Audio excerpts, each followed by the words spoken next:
The really Oh, that thing scares me all the time, every time it happens. All right, so welcome everybody who's just catching the replay. We're getting ready to jump into talking about the pitch and everything that you need to know about the pitch process. This is my favorite part of it all. So this is the thing I've been waiting for. I love when you guys get to talk about your schools, hearing how passionate you are about the projects you did and how far you've come on this journey. So super excited to hear and dig into this content. So yeah, starting off with a huge thank you too, just like for raising your hands, for sticking with us from the design studio that you joined us at. You know, I'm seeing Jennifer and Jeff on the screen. They were one of our originals back in May 2021. So thank you for sticking with us and continuing to do the good work for your students.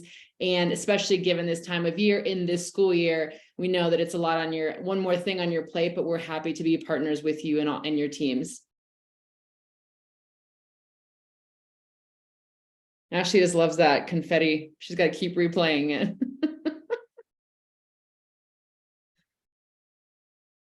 So I wanted to do another thank you to the host of the Design Challenge for the second year in a row, the Chicago Public Education Fund. We're super grateful to be their partner on this, and again, being able to serve you in Chicago Public Schools. Ashley and I are coming from Leadership in Design. We maintain our partnership with the fund to be able to help schools leverage design thinking to better serve their hard to reach students.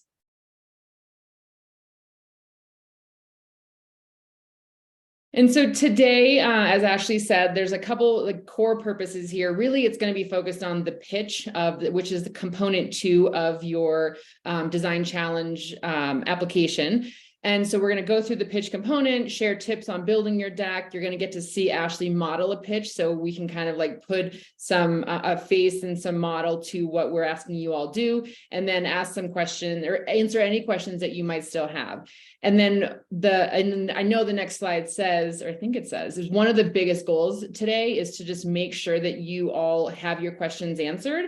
And so even though we said there's Q&A at the end, please know that this is a small group. If you have any questions during any parts of the things that we present, please just put them in the chat or go ahead and come off mute, and neither one of us will be offended if you go ahead and just say, like, I have a question about that thing you just said. So like, please just make sure that you're getting the learning and any questions answered that you have. Yeah, so if you have any, you can feel free to even start dropping them now, so that when we see them down there, we can start answering them along the way. Anything that's on the top of your mind about the pitch, about the process, about the day. So drop all those questions.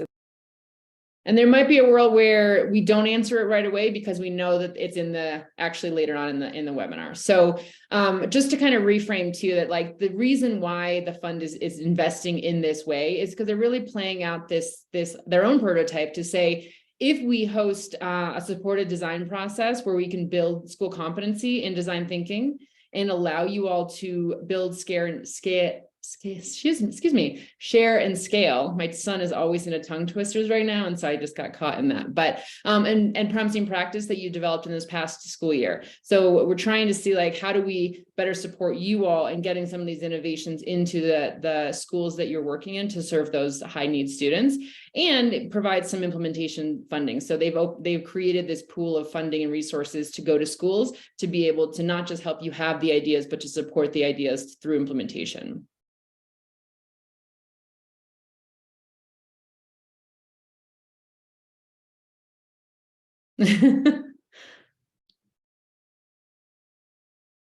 Oh, you lost Ashley.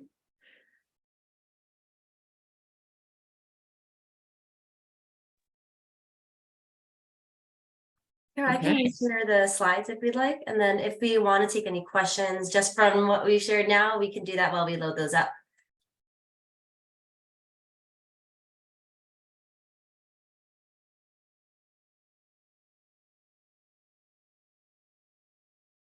Okay. Are you going to try to reshare, Ash? What we're about to show you is a little more detail again, if you haven't seen it in the emails, just like the overview of, you know, the way that we're balancing out the mural board with the pitch rubric.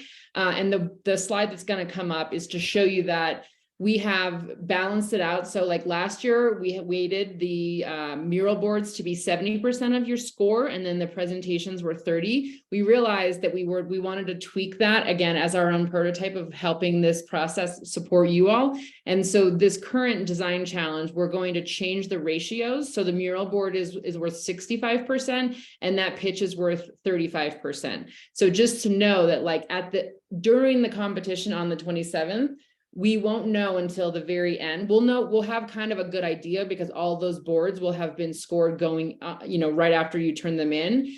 But we won't know until the day of to be able to say what the scores ended up being based on that ratio. We have a spreadsheet where it does all the math for us, but just so you know, the day of actually, spending that time on that pitch and making sure that you practice it, got the right presenter from your team to be able to deliver that 35% of your score, that is actually going to be a deciding factor on the day of. Here's our bracket. Cool. So this is how we modeled it a little differently off than last year. Jennifer, we will definitely get there. Thank you for that question. So this is what we'll show you. It's a little different than last year's. We have the same pool of money, but we've reorganized how that's going to be delivered based on a smaller pool of schools. So the schools that are here today actually have a better chance of getting funded. And even the baseline, last year we were able to fund as like a consolation prize, $1,250 for implementation, $1,250, and that is now going to be $2,000 as a bare minimum. So like walking away, even just by getting to that final pitch round, you're going to get a $2,000 to support your implementation. Again, based on that 35% or the 65%, we will have two brackets where you're going to be presenting first. If you're in the bottom three, or if the scores put you into a semifinal round, you're going to compete against the other three scores that are in that round for a maximum of $4,000. And then the top 5 scores from those mural boards will get put into that finalist round. And that's where you're going to be competing for the $10,000. But instead of last year, we had all of the non-grand prize winners got the same amount. We're actually scaling it to create some more of that separation between the top grand prize, second, third, and then the final 2 prizes. So into that finalist round is going to be $18,000, $28,000, $34,000. So like that's a good chunk of money going to that finalist round. Were there questions about kind of like the mural board to the pitch breakdown of how that structure is going to flow? Yeah, do you want to get that? Going to go back one slide, Ash? So this is again, I was sharing the mural board 65 and the pitch is 35%. Just to again be really specific about the dates, the mural application will be reviewed by the funds team, and Ashley and I will be reviewers also from Leadership and Design. And then you'll be invited to the pitch as a semifinalist or a finalist based on your scores. They're going to be due on the 17th at 9 a.m. So that's next Monday at 9 a.m. So you have the rest of this week and the weekend, but I am not encouraging you to work on the weekends. And then the scores will be judged by guest judges, not us, on the pitch day. So we do have invites out to members of the Chicago community, Chicago Public Schools, to be guest judges, and those will be introduced to you all as we get closer. Okay, if you have questions, please drop them in there. So just specifically, you've all received a copy of the rubric that the mural board is going to be graded on and scored on. So in the first set of videos, we showed the progression of points that you could get based on different parts of that rubric. For the pitch, there is a similar rubric that is progressive in nature. So just to show the first column, and you're going to get a PDF of the rubric also. So we're going to give you kind of like, it's an open book test. You're going to get the way that the judges will be scoring presentations. As you look at it, 2 things. This first column, the titles are in white, and those match the slide templates that you've been given. No, sorry, the white are the chunks of content. The black text is the slide that it corresponds to. So that is how that first column works. The next columns are the next slide, and this shows you the progressive nature. So the rubric's progressive, and it shows that points are awarded by the level of depth that you described your plan in. So you'll get 1 point if you did not articulate your theory of change, but you get 3 points if you did describe it, and then you did the both support the needs and the outcome you'd like to see. So again, as you think about those talking points that go with those slides, the stories that you're going to tell, this is the way that we're thinking we're going to be able to help support that scoring. Thing to note, if you don't get to some of the slides because of time, you can't receive points for them, which is obvious in nature. But if you save like your mic drop, or you save your like moral imperative of why this idea is the thing till the very end, and you haven't practiced enough to get it done in time, then that's bad for your scoring. So we do, as Jennifer asked, 7 minutes. We've expanded it from 5 last year to give you 7 minutes this year. And then, we're going to have a mechanism to cut you off at 7. And there's going to be a 3-minute window where judges can ask questions. So there will be some opportunities for clarification, but what we don't want is for you to think that you have a 10-minute pitch time. It's really a 7-minute pitch, 3 minutes to clarify.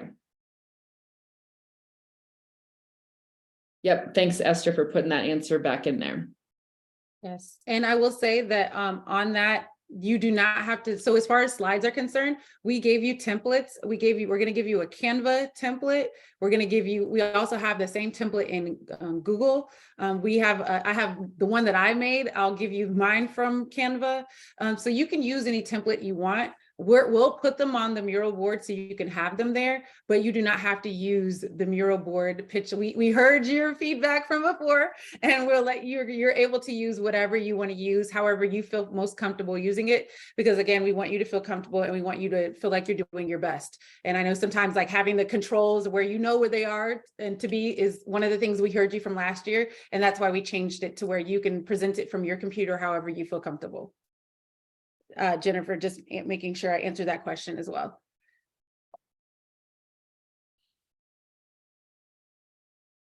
And then so the other thing to note is that while I shared that first column maps to like, essentially it kind of helps you walk through the mural board of like the description of what your idea and your project is.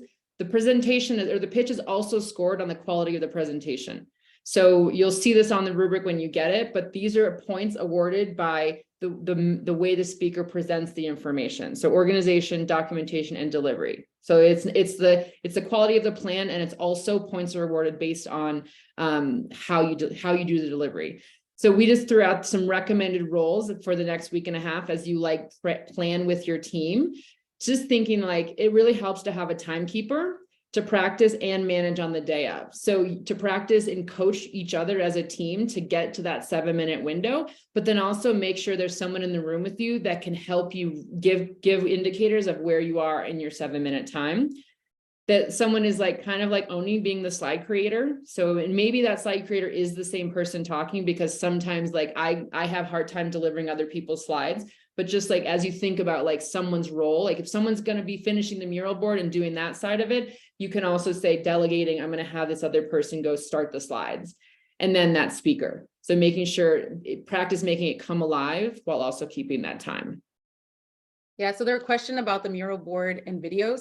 So when you look at your rubric, if it says that you get those 3 points for having videos, then yes, you should have videos in that spot. There's other points where we just said it's suggested videos, but you don't necessarily have to have a video. So look at the rubric, because that should guide what is like required, and then what some things are just like a good idea or a helpful thing there. I wouldn't put necessarily, unless there's a really short clip of a video, I wouldn't necessarily include videos in your pitch, because it might mess up your time depending on how long that video is.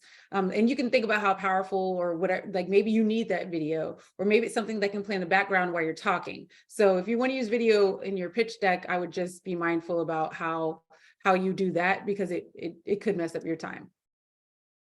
So what is a pitch? A pitch is a form of storytelling. It paints a picture of the need and it gives a call to action. And so it's pretty much you stating your need. It's telling a little bit about your project. It's doing a little bit of summarizing, but then there's certain points where you go into depth as you want the audience to come with you on this journey. And your story is the journey that you're having the audience like go on with you. It's almost like doing a little mini movie.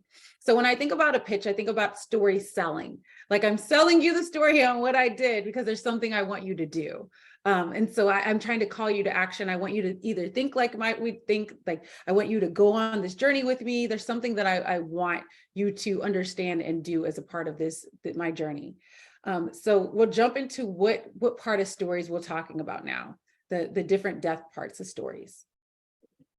Yeah, I think that just like wanted to give you a few like provocations to think about of like why do we say stories, right? And so there's a couple different frames of how the why of stories and why it's not just a presentation. We really want to encourage you to kind of like think of this as a storytelling moment, because stories really make us human.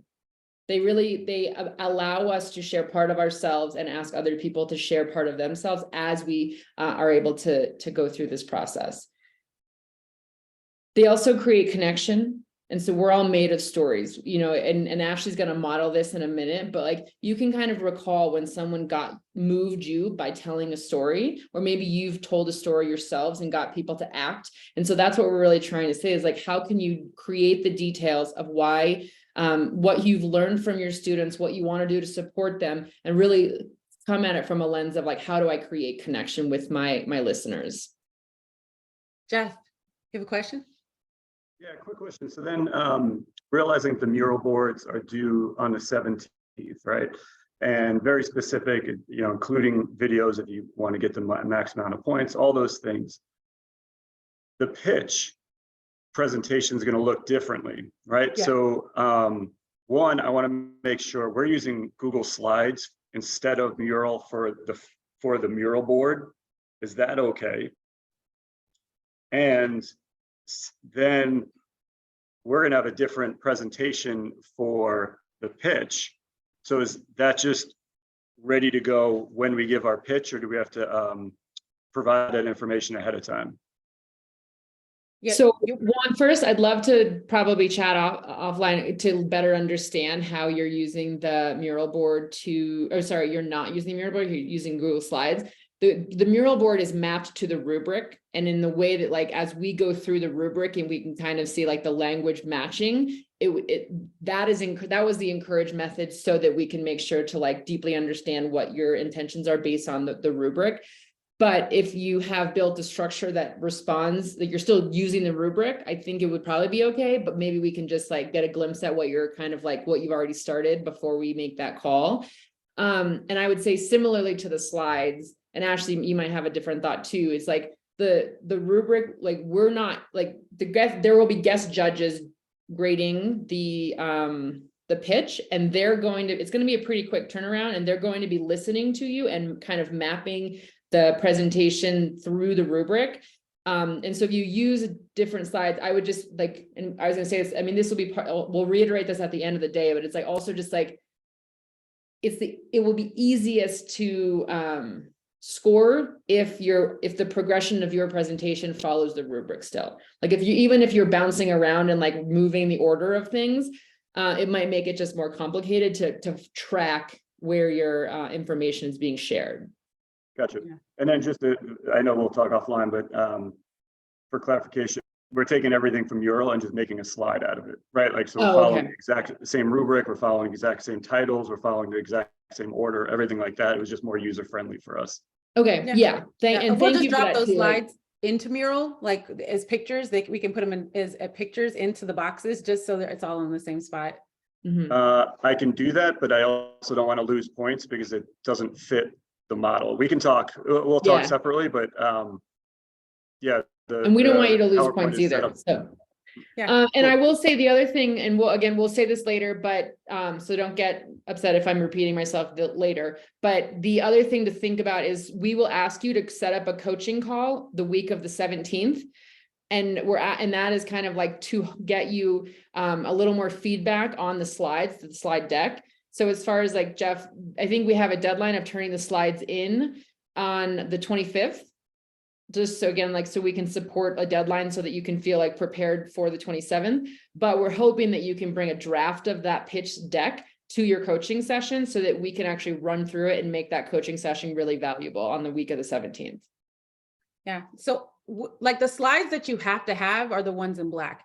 Like you have to have one that says imagine, our opportunity, theory of change. We talked to and found out. So you'll see how I use these, but these aren't just the slides that I have. Mine look different than the original pitch deck we gave you, and I gave you that deck too. So those are the slides that you'll need to make sure that you have as labels. The ones that are black are the ones that are labeled. You can have more slides than that. You just need to have, sorry, somebody's take a picture of that. Those are the slides that you must have. And that is on your rubric. When you get the rubric, the part that's in black, that's what Tara was talking about. Those are the ones that you'll have. So as we were talking about stories, like story shared journeys, and that's what you're going to be talking about, is talking us through the journey of where you started and where you are now. And they inspire reflection. Like, what did you learn as a result of this process? What did you gather from your learning and from the students and from your team as you've gone through this process with them? So here are 5 tips for pitching. Is that your hook cuts through all of the noise. So one of the things that I heard when I was boarding a plane for Southwest is they were like, flight 897 is boarding. And like you hear the people and they just say, this boarding and you're gonna miss your flight. So then there was another guy that his voice cut through everybody else's, because he said, all right, folks, today is all about choices. And if you are making a choice to be the Starbucks line versus getting on your plane, that is a bad choice. Your plane is about to leave. We all stopped and listened because we thought it was hilarious. So the hook cuts through the noise. So you want to start out with a strong hook, which is why we have you starting out with imagine. And it's about what you put in after the word imagine. Number 2, how can you start in the middle of the action all of a sudden? So when you're talking about your empathy interviews, pull out one that's like super emotional or super good. And how do you cut to the middle of that and start with the juicy part of that story? Number 3, enter the conversation people are already having inside of their heads. So if you've ever heard any kind of marketing ever, you've heard someone say this. So it's the same thing as like the same conversation you used to have before you became a designer. So you're like, I know what you're thinking. That's, people from infomercials, they say it all the time. I know what you're thinking right now. So you enter that conversation and you answer some of those questions as you go through. Number 4, invite people on the journey with you. You are not giving a presentation. Don't think of it as you're giving a presentation to people, but they are with you on this journey. Look for signs of people leaning in, nodding, eye contact. I know it's hard to see that online based on how the way that things are, but look for your judges like leaning in or nodding, or if they're squinting their eyes a little bit. So look for all those different kind of signs to know that you're bringing them on the journey with you. And then think about what ingredients are in your storytelling secret sauce, because that's where you're going to want to spend a little bit more time. So we're not really prescriptive of like, you need to have 1 minute on the first slide, 30 seconds on the second slide, like whatever your strongest point is, that's where you'll want to take more time. And that's going to be different for everyone. So some of you like are really funny. You can use humor. Some of you are really great at emotion. Last year, Sarah, great at emotion. Like that was her strong point. So that's what she allowed to shine through. Some of you know how to like build a logical argument like a lawyer, and you're able to kind of weave these arguments in there. My thing is like, I'm just really bouncy and energetic. So my pitch usually is bouncy and energetic, very full of pictures and life, because that's how I like to come off as an individual, and that's my secret sauce. So think about those 5 elements and look for those 5 elements today in my pitch. I may or may not have all of them there. And so think about which ones weren't as good, which ones could have been stronger, because that's what you'll want to correct for your pitch. So here are some things that we want you to think about. And so right now we'll have one of our team members will drop the link in the chat. We want you to schedule your pitch right now. You're sitting with your team. We're going to drop the link into the chat box. Schedule your pitch coaching call today, because if you walk away, you're going to forget. So schedule it, sit with your team, decide what time works best so that we can do these things with you and help coach you on your hook, the middle of the action, entering the conversation in people's heads, extending that invitation of like, picture this to come on this journey with us, and maybe helping you figure out what your secret sauce is. Maybe you know it and maybe you don't know it. So we're going to be able to coach you around these 5 areas. So now we'll jump into the challenge pitch. And so I'm going to give an example of the pitch. One of the things that I highly recommend you have is a timer.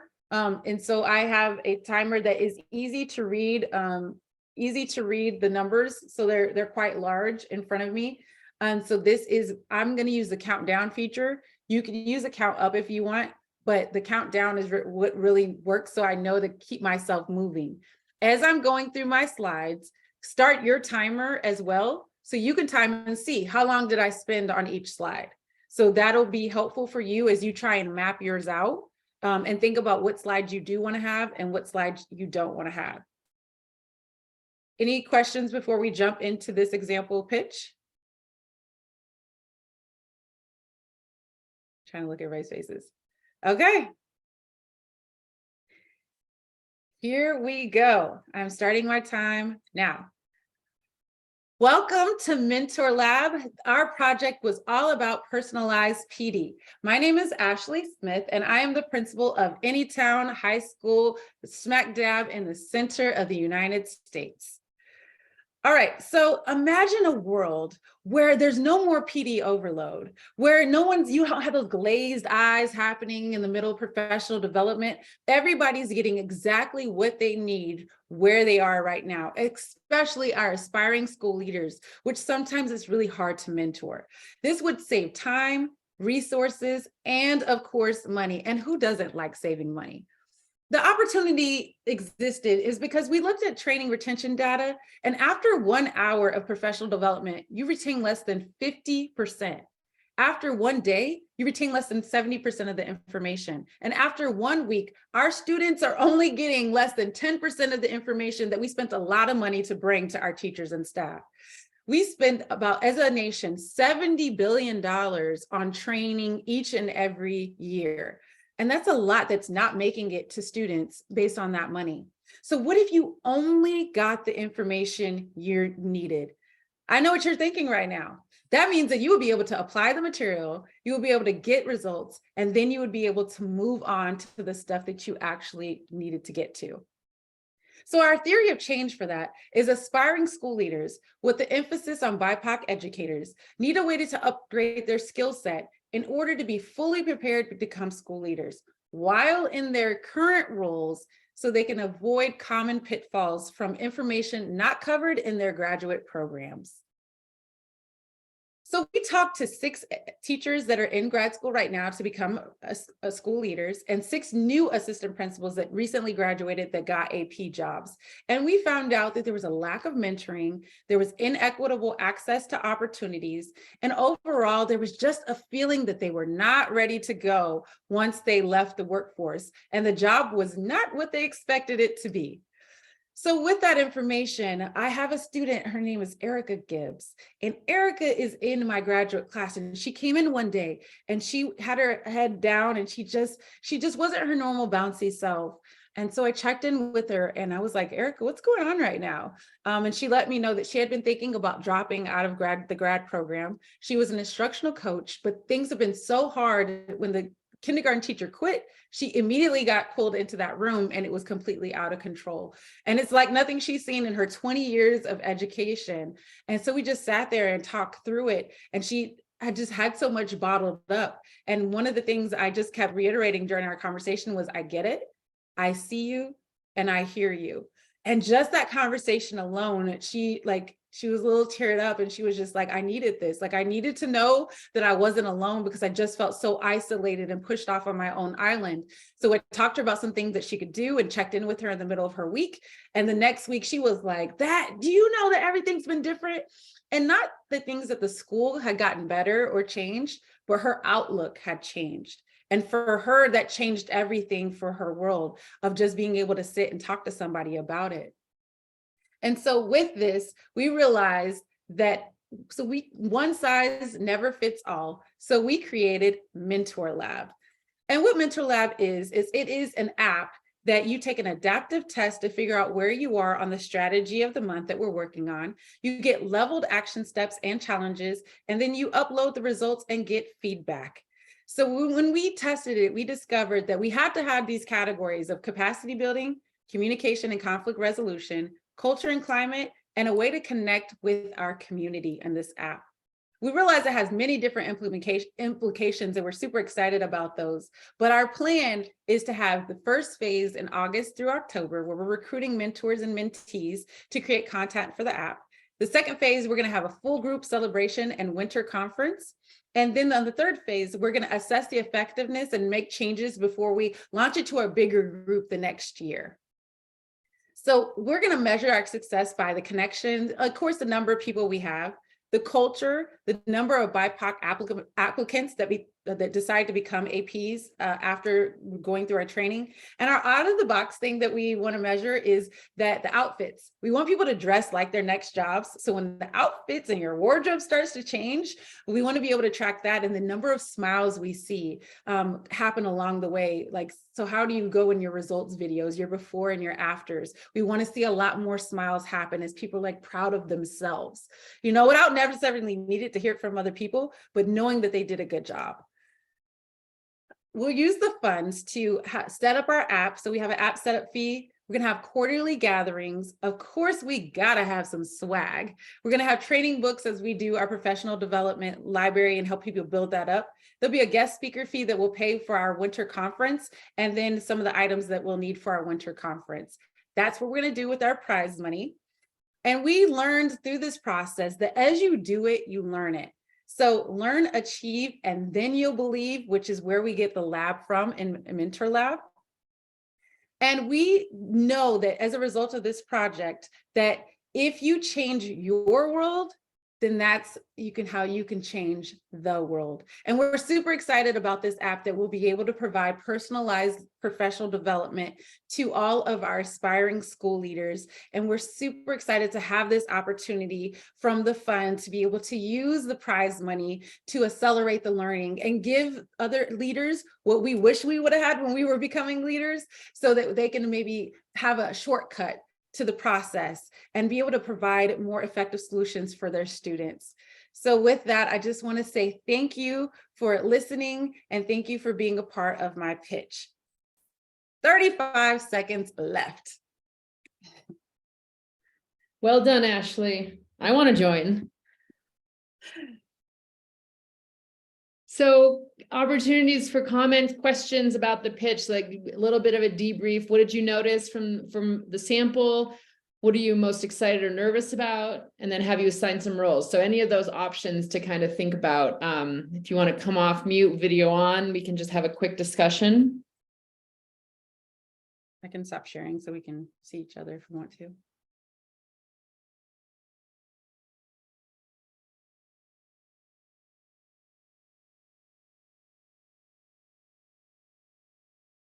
Any more questions? This is the time to ask any other questions that you have. What did you notice? What do you want to do about your pitch? What are you thinking right now? So give us somebody come off mute and give us some details about your pitch or questions you have or what you're thinking right now.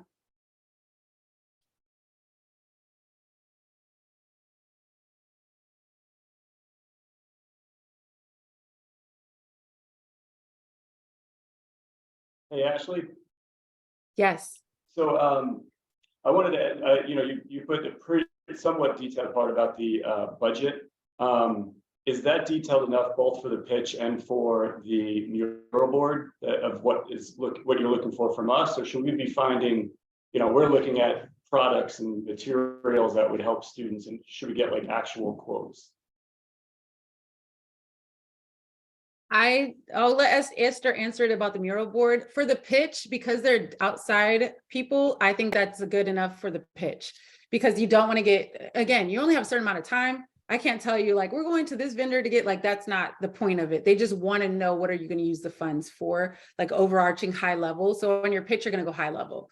I'll turn it over to Esther to answer about the mural board of like, I think that that's as detailed as they wanted to see that too, but I'll let Esther answer that. Yeah, that's a good question, Jeff. I would say going through the whole mural board, we would just want to see that with the way you showcase what you've learned in the design process and how you've incorporated student or staff feedback into your final prototype, that when we see the budget section on your mural board, it's pretty clear how those funds will lead to the implementation of that proposed solution. So you might want to make sure that we'd want to see thinking about how you might compensate for staff time for people who might be working over the summer, if that's when the project is going to launch, thinking about it's like student incentives, if that's something that came out under empathy interviews, budgeting for something like that. I hope that answers the question, but I'm hoping that the design process that's on the mural board will really make it clear how you landed on the budget that you did for up to the 10K. And I'm going to respond to Megan's comment because it's real. And I will say that Ashley and I teased, I think we both seem super confident on these calls. And Ashley and I were like, no, you do it. No, you do it. And she was like, I was nervous. She even joked this morning. She was like, I was nervous getting my pitch together and it's not even a real idea. And so I just want you all to know that we feel you and we believe in you. Yeah. And the third and is no one expects you to be as good as Ashley because she actually does these in real competition. So it's a bit of like, we should have had me do it, Ashley. But I will just say that like, this is also part of your learning process. And this is why like we know that it's a scary part, and like school principals probably, or whomever on your team decides to be the speaker, this might be the very first time that you've ever been put in a position to do this.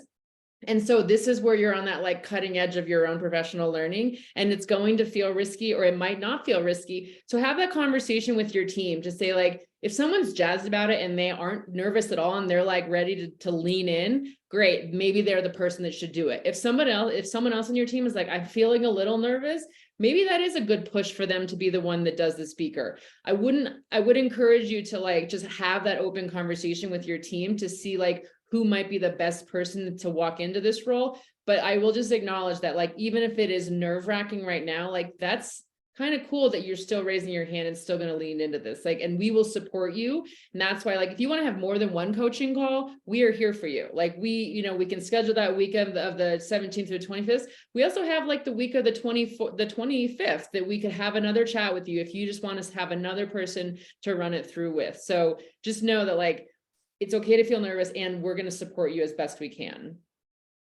Yes. And I will say that like I had a different pitch. And then last night I was up till midnight putting together a whole different one. So like this is a fake pitch and I did it twice.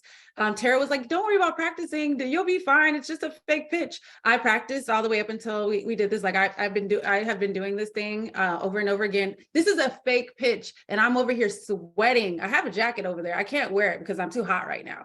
So I mean, my hair is starting to curl up from the roots now. I'm going to have to re-flat iron it because I'm nervous about this pitch and it's a fake pitch.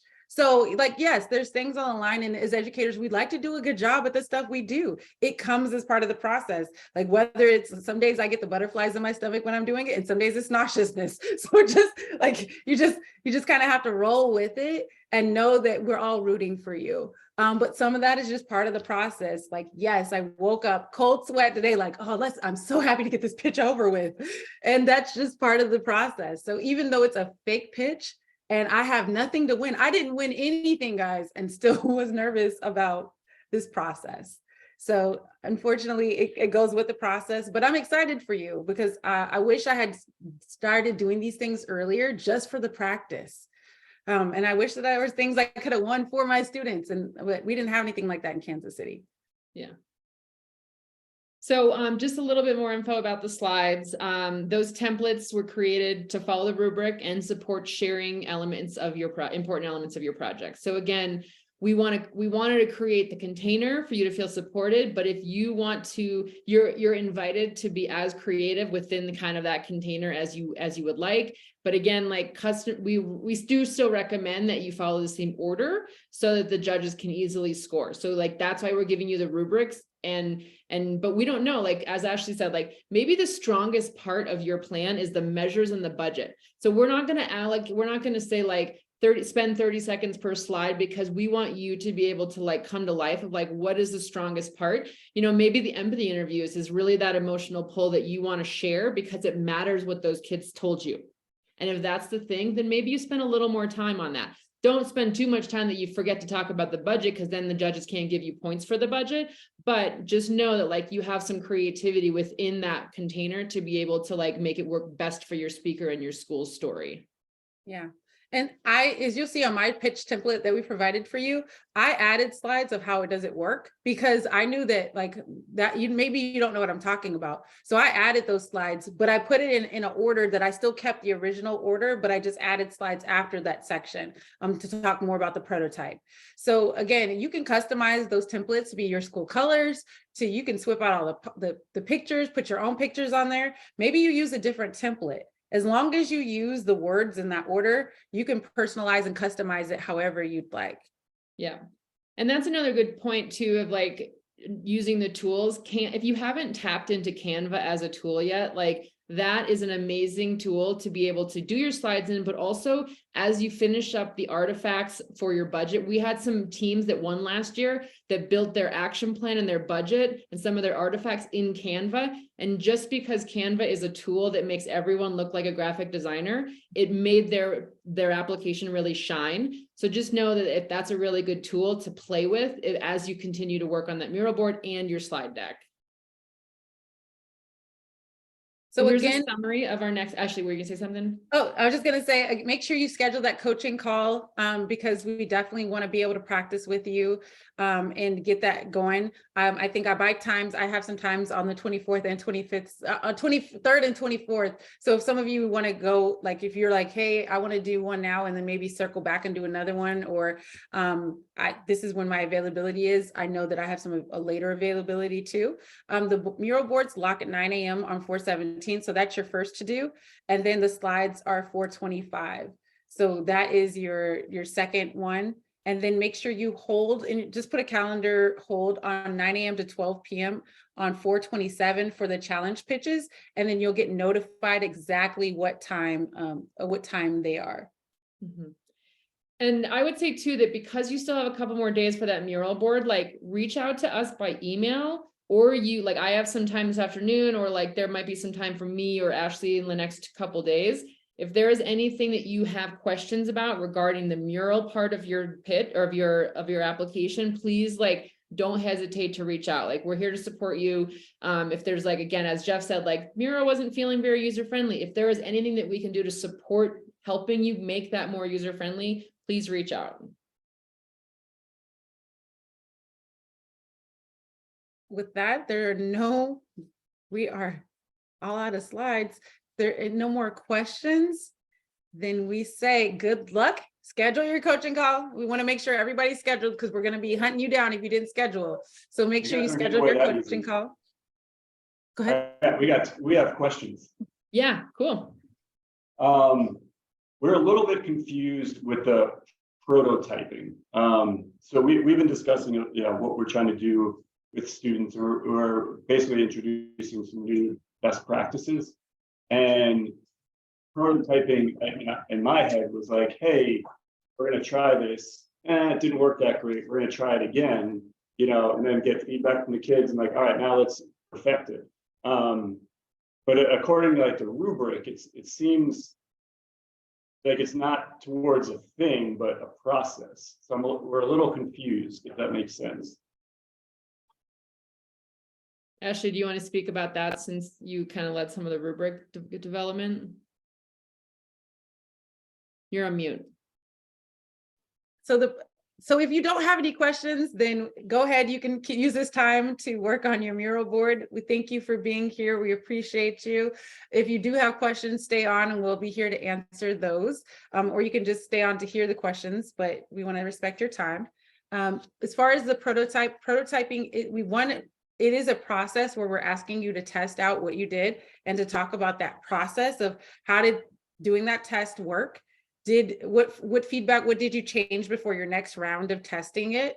So if you're talking about you're putting together maybe a best practice toolkit or whatever it is that you're doing with the best practices, like what tweaks did you make to know that these are actually indeed the best practices? Like where did that come from? Did you put it in front of other teachers who were like, oh yeah, no, but what about this strategy? We use that strategy. Like what is the process you use to come up? Like, so your prototyping is like indeed a process and also a product.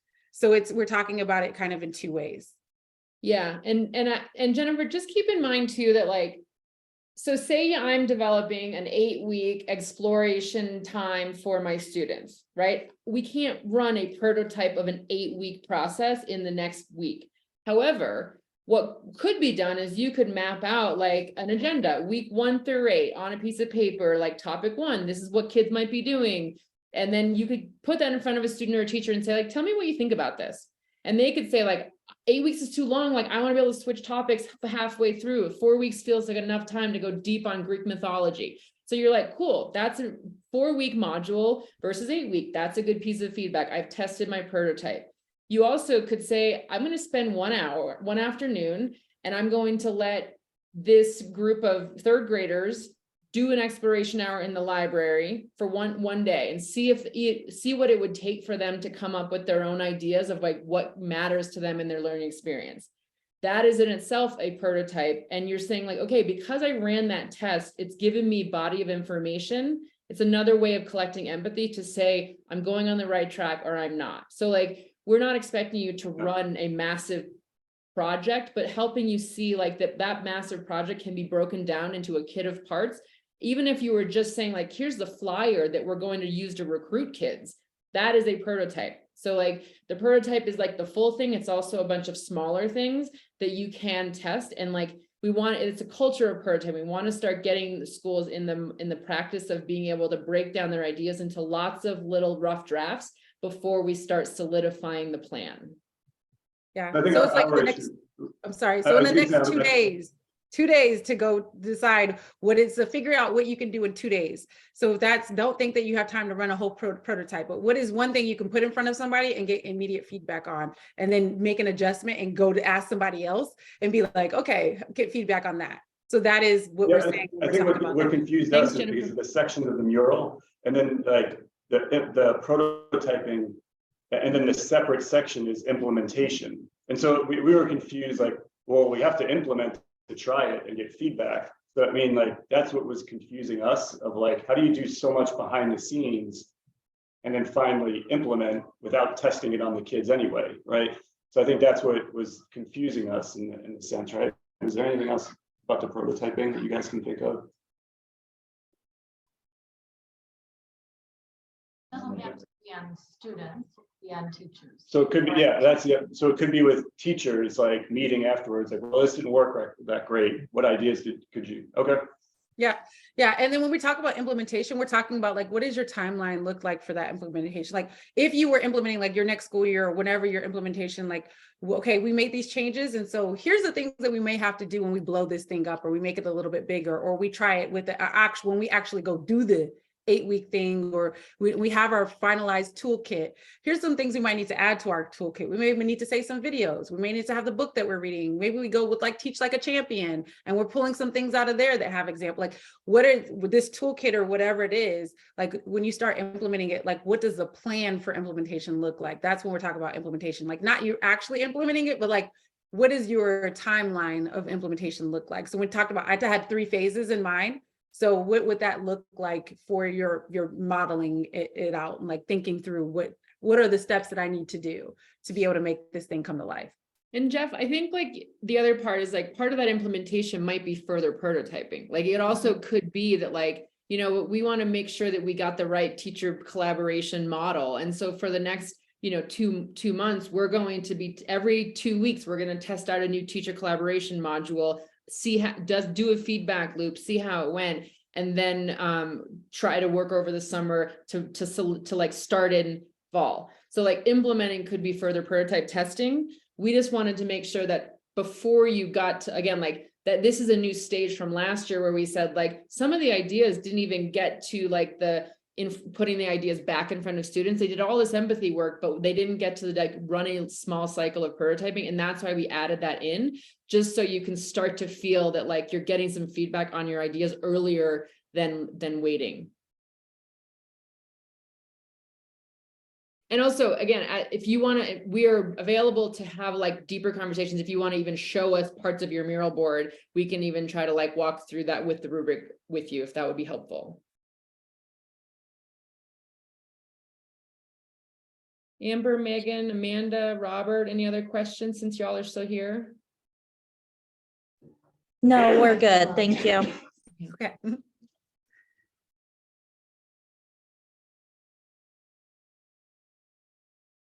Thanks for those questions, Edison Park.